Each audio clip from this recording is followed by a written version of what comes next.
Такие значки, что сегодня продаются на сайтах для коллекционеров за приличные деньги, в 60-е годы свободно лежали во всех киосках «Союзпечати» и стоили сущие копейки. Были они наклеены и на пластиковые обложки фотобуклетов, что появились в продаже позже.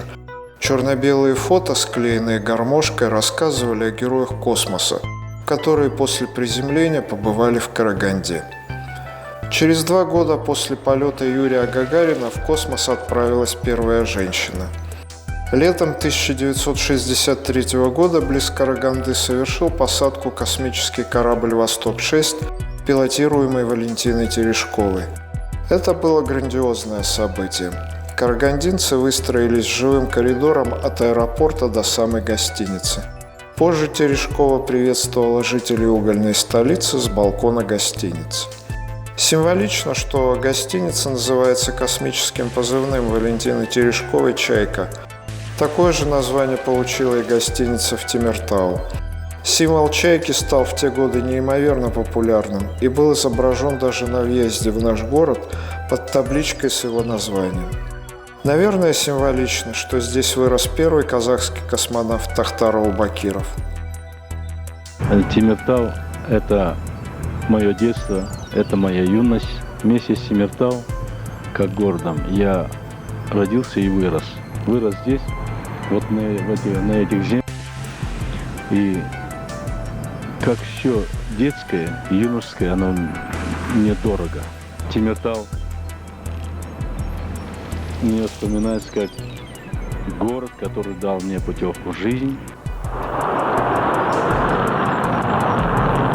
Покорение космоса стало яркой страницей в истории независимого Казахстана. Более 30 лет взлетали с казахстанской земли космические корабли, и ни разу не звучала из космоса казахская речь. А после развала Советского Союза судьба уникального сооружения космодрома Байконур была и вовсе не определена.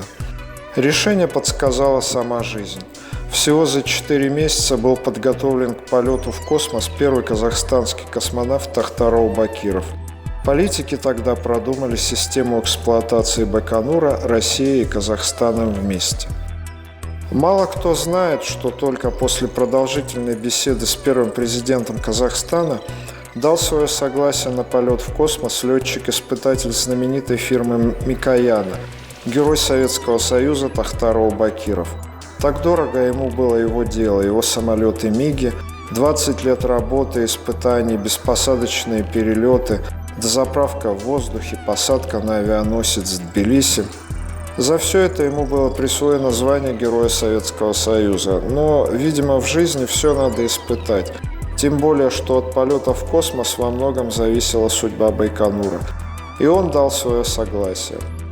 Как рассказывал герой Советского Союза, летчик-космонавт Алексей Леонов, руководитель Центра полетов, Аубакиров заявил, что роль чемодана в космосе выполнять не будет. Для него была разработана специальная программа исследований. Прошел подготовительную программу за 4 месяца, сдал все экзамены на отлично. Затем была посадка, как обычно в заданном районе под Аркалыком. Земля встретила неласково, холодным колючим ветром.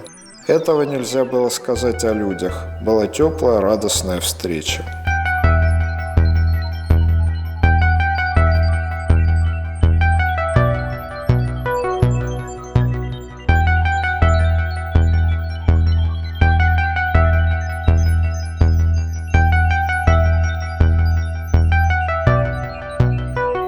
В наш центр Тохтар Аубакиров приезжал в 2016 году, а на память подарил свой летный шлем, комбинезон и значок, что вручался космонавтам в звездном городке в дни празднования юбилея первого полета человека в космос.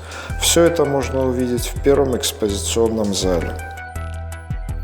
Летчик-испытатель Аубакиров открыл эру казахстанской космонавтики 2 октября 1991 года. Всего же состоялось 5 космических полетов казахстанцев. 8-суточный Тохтара Аубакирова, 3 полета Талгата Мусабаева, которые в общей сложности составили почти 1 календарный год. В 2015 году полет совершил Айдын Аимбетов. Казахстан сегодня вошел в число государств с современной и самодостаточной космической отраслью. Свой вклад в ее развитие внес и Карагандинский регион, чем мы по праву гордимся.